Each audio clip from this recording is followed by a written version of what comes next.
Assalamualaikum warahmatullahi wabarakatuh. Perkenalkan, nama saya Roda Kafifa, dari Ekonomi Syariah 6B. Di sini saya akan menjelaskan mengapa Bank Indonesia memiliki hak monopoli untuk mencetak uang rupiah, lalu bagaimana prosesnya dan milik siapa Bank Indonesia sebenarnya.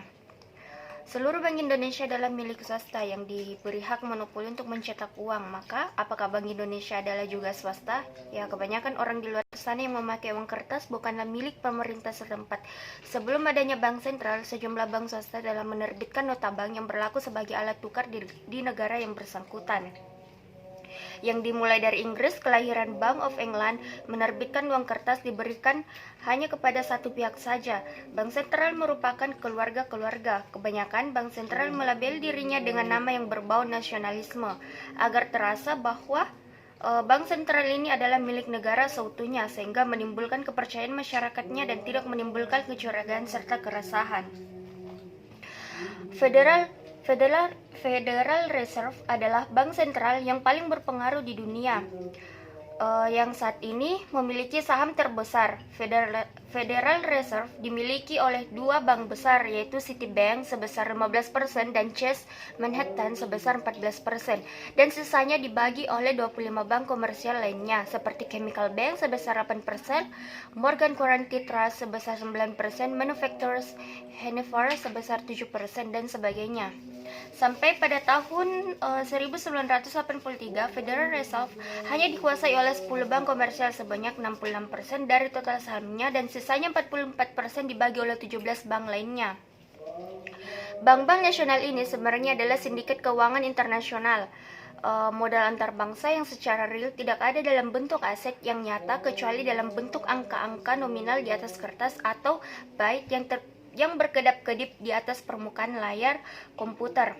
Hutang-hutang yang diberikan oleh bank sentral kepada pemerintah suatu negara ini tidak pernah diminta oleh rakyat negara tersebut, tapi dengan sengaja dibuat oleh sistem pemerintahan yang berasaskan pada sistem demokratis yang mengatasnamakan hutang negara, dan para bankir tidak dipilih oleh rakyat dan tak punya loyalitas kebangsaan, dan juga tidak accountable, akan tetapi mampu mengendalikan kebijakan paling mendasar dalam suatu negara setiap kali mereka menciptakan kredit atau hutang. Setiap kali itu pula tercipta uang barang dari byte-byte komputer belaka.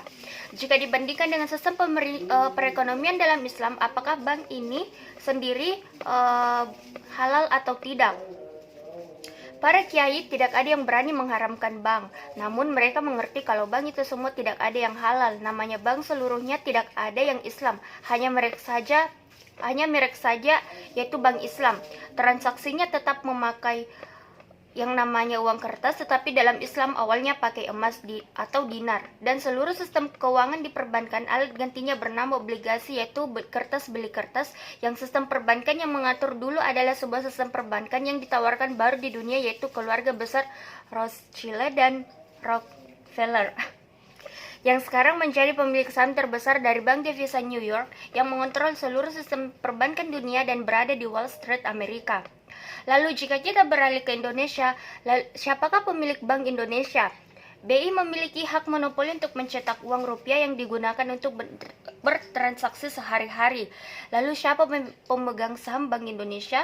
Begitu Indonesia dinyatakan merdeka, para pendiri Republik menetapkan Bank Negara Indonesia pada tahun 1946 sebagai bank sentral dan menerbitkan uang pertamanya, yaitu ORI, yaitu Oeyang Republik Indonesia, dengan standar emas, yakni setiap 10 didukung dengan 2 gram emas, yang artinya rupiah dijamin dengan 1,5 gram emas per 1 rupiah.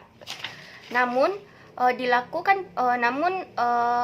hingga saat ini dilakukan perundingan konferensi pada saat itu, yaitu meja bundar atau biasa kita kenal singkatan dengan KMB.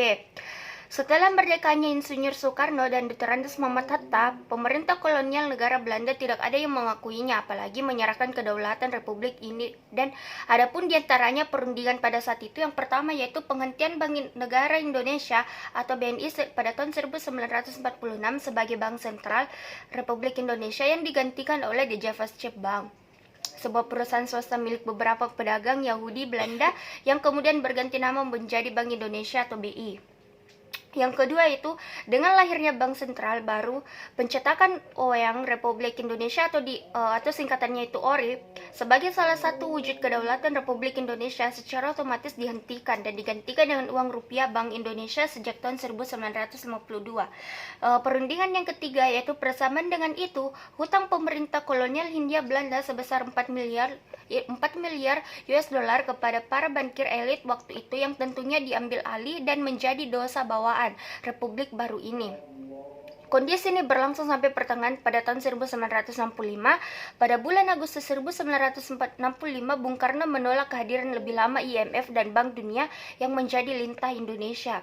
Pada masa pemerintahannya, kondisinya membaik dan Bung Karno merupakan tindakan politik penyelamatan Bank Indonesia pada saat itu, yang menyebabkan Bung Karno adalah pahlawan pendiri bangsa, namun harus enyah dari Republik Indonesia dan digantikan oleh Presiden Soeharto sebagai Presiden Republik Indonesia yang kedua. Dengan enyahnya Insinyur Soekarno, neokolonialisme bukan saja kembali tetapi menjadi semakin kuat. Presiden Soeharto mengundang kembali IMF dan Bank Dunia dan kemudian kembali menundukkan diri sebagai anggota PBB. Dan pada masa pemerintahannya, IMF dan World Bank yang disediakan oleh paket bantuan menjadi jebakan hutang tersendiri bagi rakyat Indonesia. Adapun hutang luar negeri Indonesia yang hanya 6,3 miliar US dollar di akhir pada masa Soekarno membengkak menjadi hampir 1000%, yakni sekitar 54 miliar US dollar di masa pemerintahan Soeharto. Dan semakin meningkatnya hutang-hutang di luar negeri setelah mundurnya jabatan Presiden Soeharto, kebijakan Bank Sentral kita hari ini sepenuhnya hanyalah menuruti semua yang ditetapkan oleh para bankir global. Dan dua diantaranya yang terkait dengan Bank Sentral dan kebijakan uang adalah yang pertama, mulai dari tahun 1999, Bank Indonesia yang semula adalah The Javasche Bank itu telah lama sekali dilepaskan dan Republik Indonesia, artinya Gubernur Bank Indonesia bukan lagi bagian dari Kabinet Republik Indonesia, maka ia tidak lagi harus diakuntabel kepada rakyat Indonesia.